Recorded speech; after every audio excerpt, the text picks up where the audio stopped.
Sebelum saya kisahkan tentang kisah Adam, tentu sebelumnya Allah Subhanahu wa taala telah menciptakan makhluk pertama namanya Arsy. Karena sebelum Arsy diciptakan tidak ada zat kecuali Allah Subhanahu wa taala saja. Baru kemudian Allah Subhanahu wa taala ciptakan makhluk pertama, dan itulah makhluk yang paling besar yang disebut dengan Arsy. Tapi para ulama akidah mengatakan bahwa makhluk yang pertama kali diciptakan adalah Arsy, kemudian qalam. Baru setelah Allah Subhanahu wa taala menciptakan Arsy-nya, kemudian setelah itu menciptakan qalam, dan Allah berfirman kepada qalam, catatlah segala sesuatu yang akan terjadi sampai kiamat dibangkitkan.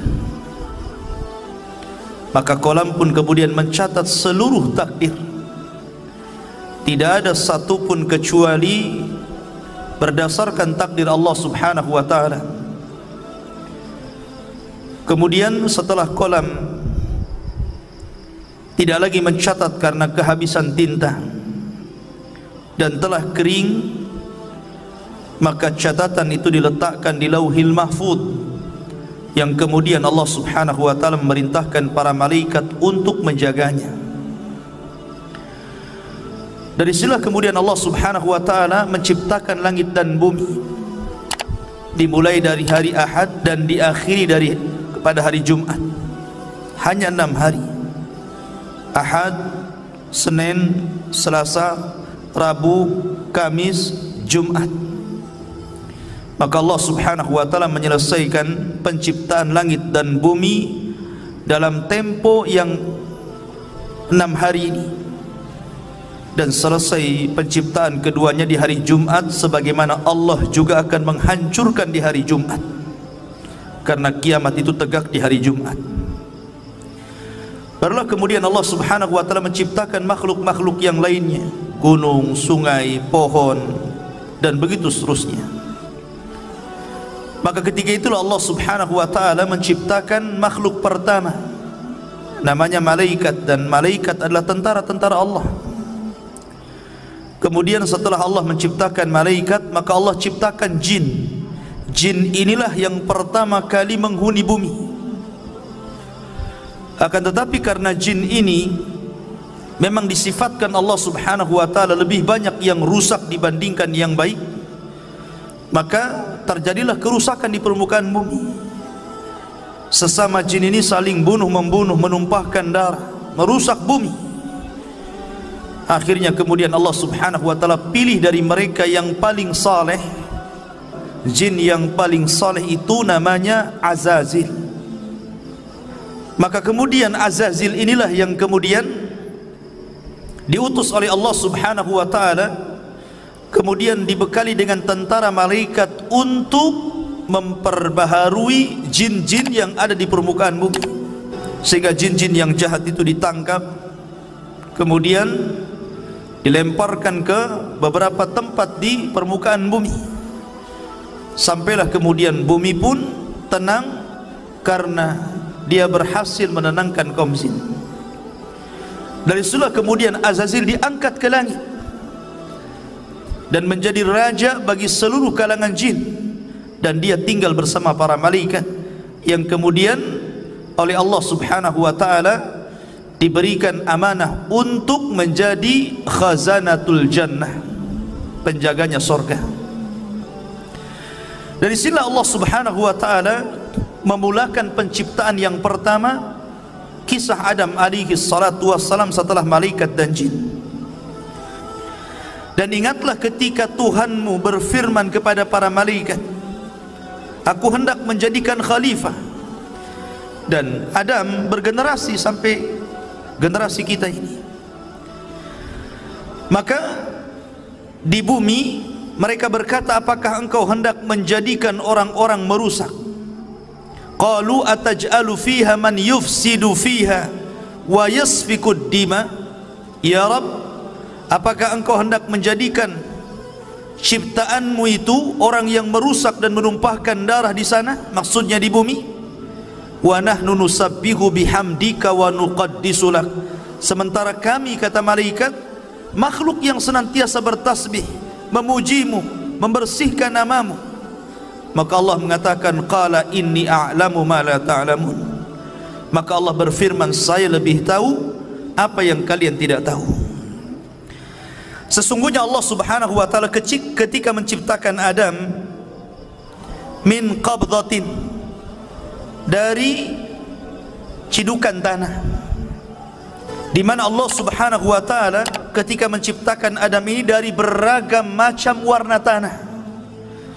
Ada tanah yang berwarna putih, ada tanah yang berwarna merah, ada tanah yang berwarna hitam, dalam riwayat ada tanah yang berwarna kuning, dan ada yang bercampur di antara warna-warna ini. Dari sinilah kata para ulama, maka perbedaan warna-warna dari keturunan Adam alaihi salatu wassalam karena memang bahan baku Nabi Adam sendiri dari berbagai macam warna. Jadi kalau yang kulit hitam, ya dari tanah hitam. Kalau kulit putih, tanahnya putih. Kalau kulitnya kuning, tanahnya kuning. Artinya bahwa Allah subhanahu wa ta'ala menciptakan dari berbagai macam warna tanah, dan itulah menjadi keturunan Banu Adam. Kemudian di antara tanah yang diambil untuk menciptakan Adam itu ada yang al-khabith, ada jelek tanahnya. Wa tayyib, ada tanah yang baik. Was-sahlu, ada yang mudah diambil. Wal haznu, ada yang susah. Dan ada yang bercampur semuanya. Dari sini pula kemudian di antara turunan Adam ada yang jahat, ada yang baik, ada yang keras kepala, ada yang muda, ada yang lembut, begitu kan? Jadi semua ini prosesnya kembali kepada proses ketika Allah menciptakan Adam alaihi salatu wassalam. Di antara kisah pengambilan tanah itu, Allah subhanahu wa ta'ala pertama kali mengutus malaikat Jibril. Jadi Allah itu utus malaikat Jibril untuk mengambil tanah yang ada di bumi. Tapi bumi menolaknya dan berlindung kepada Allah subhanahu wa ta'ala dari Jibril agar dia jangan sampai mengambil tanahnya. Akhirnya Jibril pun tidak bisa dan kembali kepada Allah. Kemudian Allah subhanahu wa ta'ala mengutus Mikail.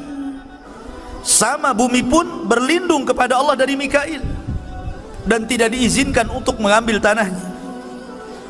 Akhirnya Allah subhanahu wa ta'ala mengutus malakul maut, malaikat kematian. Ketika kemudian bumi berlindung kepada Allah subhanahu wa ta'ala, maka malaikat maut pun mengatakan, wa ana a'udzu billahi an arji.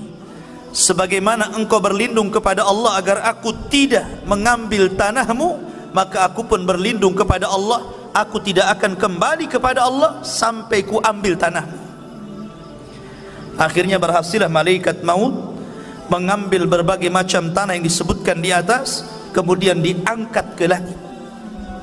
Dari tanah ini kemudian akhirnya Allah subhanahu wa ta'ala menciptakan dengan kedua tangannya. Dan ini ada hikmah kenapa Allah ciptakan Adam dengan tangannya, supaya iblis tidak bisa sombong di hadapan Adam. Karena iblis tidak diciptakan dengan tangan Allah. Iblis itu diciptakan dari ujung nyala api. Maka kemudian ketika Allah subhanahu wa ta'ala menciptakan Adam, Allah mulai membentuk Adam alaihi salatu wassalam dengan sebaik-baik bentuk yang tidak sama dengan makhluk yang lainnya. Sesungguhnya Allah menciptakan manusia itu sebaik-baik bentuk. Lah ketika Allah subhanahu wa ta'ala mulai menciptakan Adam alaihi salatu wassalam, dibentuknya sedemikian rupa, maka Allah subhanahu wa ta'ala membiarkan Adam yang belum ada ruhnya itu.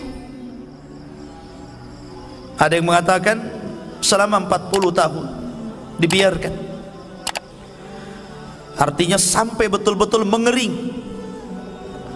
Lah dari sinilah kemudian ketika malaikat melihat Allah subhanahu wa ta'ala menciptakan makhluk yang gharib bagi mereka, aneh bagi mereka, Disinilah malaikat datang menghadap Allah dan mengatakan, ataj'alu fiha man yufsidu fiha wa yasfikud dima wa nahnu nusabbihu bihamdika wa nuqaddisulah. Ya Rabb, apakah engkau akan mengulang 2 kali menciptakan makhluk yang akan merusak bumi, menumpahkan darah, sementara kami adalah makhluk yang terus bertasbih memuji kamu? Kenapa malaikat ngomong seperti ini? Karena malaikat punya pengalaman dengan bangsa jin. Sebelum Adam diciptakan, Allah menciptakan jin, dan jin itulah yang merusak bumi, yang menumpahkan darah sesama mereka, sehingga malaikat kemudian mentertibkan mereka. Karena malaikat punya pengalaman dengan jin, makanya dia kemudian datang menghadap Allah dan bertanya, ya Rabb, apakah engkau akan menciptakan makhluk lagi yang akan merusak dan menumpahkan darah? Makanya Allah Subhanahu wa taala mengatakan, inni a'lamu ma la ta'lamun. Lah saya ini yang menciptakan lebih tahu dibandingkan engkau. Barulah kemudian malaikat paham, dari turunan Adam ini ada yang menjadi para nabi dan rasul. Terkadang tingkatan mereka di atas para malaikat. Keluarlah para syuhada, keluarlah orang-orang saleh, keluarlah para siddiqun. Itulah kata-kata saya lebih paham dari apa yang kalian tidak tahu. Sementara iblis beda pula dia. Ketika Allah Subhanahu wa taala menciptakan Adam, baru berbentuk patung yang mengeras tadi, belum lagi ada ruh. Iblis ini bolak-balik, kemudian memegang-megang Adam, kadang masuk dari lubang telinga, keluar dari lubang hidung, masuk dari lubang hidung, keluar daripada lubang dubur. Begitulah dia masuk keluar. Kemudian dia mengatakan di hadapan malaikat, la in sullitu la uhlikanna. Kalau seandainya makhluk ini diserahkan kepadaku, ku hancurkan dia. Sampailah kepada waktu yang ditentukan, waktu yang menegangkan, ketika Allah hendak meniupkan ruh kepada Adam. Maka Allah Subhanahu wa taala memerintahkan para malaikatnya agar berkumpul. Bagaimana Allah Subhanahu wa taala akan membuat peristiwa baru tentang munculnya makhluk baru yang namanya Adam alaihi salatu wassalam. Mulailah kemudian Allah Subhanahu wa taala meniupkan ruh kepada Adam alaihi salatu wassalam. Baru saja ruh itu kemudian sampai di tenggorokan, maka Adam alaihi salatu wassalam tiba-tiba bersin. Maka malaikat mengatakan, qul alhamdulillah. Maka kemudian Adam pun diperintahkan mengucap alhamdulillah. Maka ketika Allah mendengar Adam memuji Allah, maka Allah pun berfirman, yarhamuka rabbuk, Rabbmu telah merahmatimu. Ma'asyiral muslimin yang dirahmati Allah Subhanahu wa taala. Kemudian ketika ruh terus masuk ke dalam jasad Adam alaihi salatu wassalam, dan mata pun sudah mulai melihat, rupanya Adam alaihi salatu wassalam berada di sorga. Maka ketika Adam, subhanallah, ruhnya sempurna, dari setelah kemudian Adam langsung memakan buah sorga, dan seluruh buah sorga dihalalkan untuk dimakan kecuali satu, nanti kisahnya. Maka ketika Adam alaihi salatu wassalam sempurna menjadi manusia, birruhi wal jasad, ada ruh ada jasadnya, disitulah Allah Subhanahu wa taala memerintahkan malaikat untuk sujud kepada Adam. Maka Allah Subhanahu wa taala menggambarkan bagaimana malaikat ini tunduk patuh akan perintah Allah dan menghormat kepada Adam. Allah mengatakan, fasajadal malaikatu kulluhum ajma'un. Seluruh malaikat, bayangkan, tidak ada satupun malaikat yang luput. Seluruh malaikat sujud kepada Adam. Rupanya dari seluruh malaikat ini ada satu makhluk, dia berdiri saja, dia tidak mau sujud, bahkan dia cenderung sombong. Kemudian makhluk ini ditanya oleh Allah Subhanahu wa taala, lima, kenapa engkau tidak sujud lima khalaqtu biyadai, terhadap makhluk yang aku ciptakan dengan kedua tanganku? Maka mulailah kemudian makhluk ini dia mengatakan, ya Rabb, saya kan lebih baik daripada dia. Aku diciptakan dari api sementara dia dari tanah. Dari situlah kemudian Allah Subhanahu wa ta'ala marah kepada iblis. Subhanallah, inilah maksiat pertama yang ada di langit yang dilakukan oleh iblis kepada Allah Subhanahu wa ta'ala, menolak perintah Allah Subhanahu wa ta'ala. Maka dari sinilah kemudian Allah melaknat iblis, melaknat selaknat-laknatnya, marah semurka-murkanya. Hai iblis, keluar kau dari sorga, engkau kukutuk. Akhirnya kemudian iblis pun dikeluarkan dari sorga dan diusir ke dunia, dikembalikan kepada asal penciptaannya, jin. Karena jin itu memang tabiatnya jahat, maka Allah kembalikan iblis ke asal penciptaannya, jin. Iblis itu bagian daripada jin yang melakukan kefasikan kepada perintah Rabbnya. Kemudian setelah kemudian iblis diusir, maka Adam pun berjalan di sorga sendirian. Dan itulah kemudian ketika Adam alaihi salatu wassalam tidak nyaman hidup sendirian, kemudian dia pun tertidur. Tiba-tiba selepas bangun, di sampingnya ada perempuan. Dialah Hawa, diciptakan dari tulang rusuk yang paling bengkok dari tulang rusuk Adam alaihi salatu wassalam. Maka Allah Subhanahu wa ta'ala ketika telah menciptakan Hawa, maka Allah pasangkan Hawa dengan Adam. Ketika itu Allah berfirman, uskun anta wa zaujukal jannah, masuklah wahai Adam, ajak istrimu ke dalam sorga, hiduplah di situ, makanlah sesukamu, tetapi wala taqraba hadhihi syajarah, yang penting kau jangan dekat-dekat pohon ini saja. Tapi Adam lupa. Adam lupa dengan perintah Allah agar jangan makan pohon itu. Akhirnya kemudian Adam pun memakan pohon itu. Salah satu sebabnya Allah lupakan Adam akan perintah jangan mendekati pohon.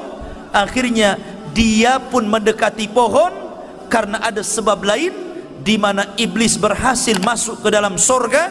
Dalam riwayat Israiliyat, iblis ini dia menunggang masuk ke dalam jalan darah ular. Iblis kan sudah diusir dari sorga, dia tidak bisa mungkin masuk ke dalam sorga. Tetapi iblis ini berhasil masuk sorga lewat masuk ke dalam tubuh ular itu. Apakah Allah tidak tahu? Allah tahu, nggak mungkin Allah nggak tahu.